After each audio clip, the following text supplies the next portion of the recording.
The coronavirus pandemic has accelerated the trend towards remote and distributed work. Technological transformations were gradually pushing our societies in this direction. But the pandemic has forced us to experiment at an unprecedented scale and velocity. Despite the economic and social turmoil, several Indian businesses and communities have responded extremely swiftly by supporting their workers' health and safety, but also by enabling and encouraging new work from home practices. Making this reality sustainable and productive will require change at all levels of society, including policy reforms from government, new management practices from businesses, and new expectations from individuals.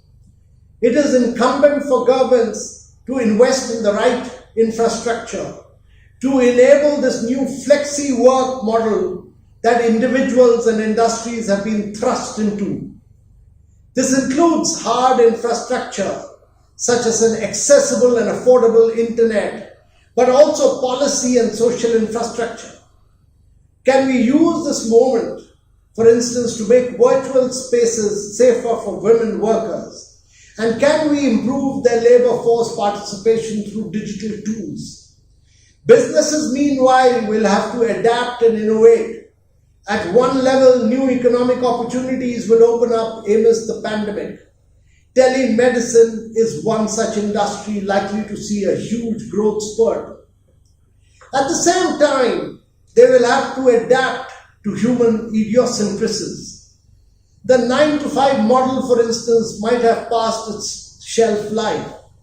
They will also have to adapt to new technologies and learn how they might augment human skills.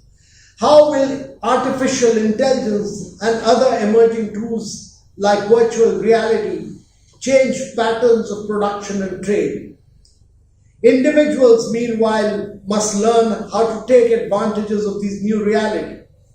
For one thing, new education and skilling opportunities are becoming available to respond to new demand.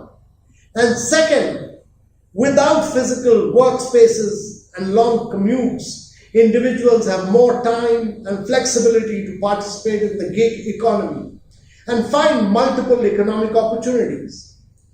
Ladies and gentlemen, this new work from home experiment also presents India with the opportunity to leapfrog into the knowledge economy.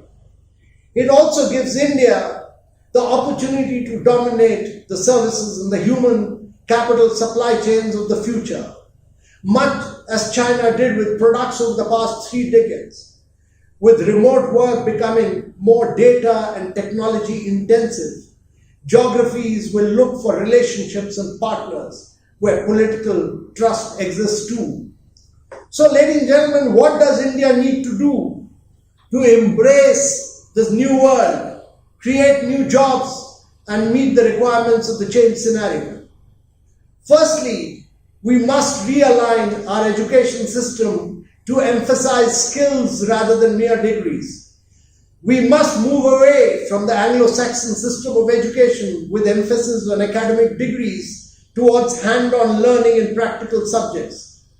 A beginning has already been made in India by the Atal Innovation Mission.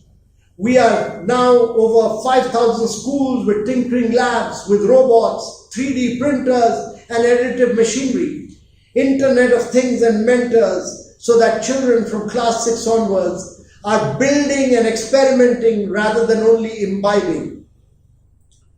We must also constantly upgrade skills. There is severe shortage of skilled manpower. India needs massive upgradation programs and new technologies.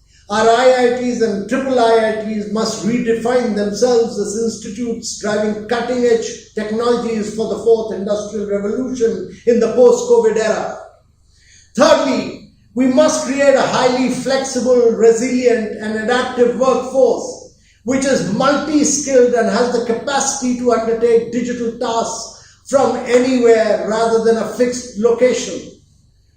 Fourthly, we must initiate measures to ensure that Indians are fully prepared to embrace the new era of artificial intelligence, blockchain, additive manufacturing, and emerging technologies. India cannot afford to bypass this revolution. This requires a new mindset. Our policies must drive this change.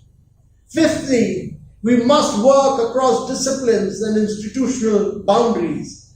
We must break silos. Medical data is an example. Life-saving opportunities can be utilized by sharing large sets of genomic data across different health providers and research organizers. Lastly, our focus must be on social sectors, education, health, nutrition, where new technologies will enable us to improve the quality of life and enhance our human development index in the post-COVID era. These are also the sectors where maximum jobs will be created.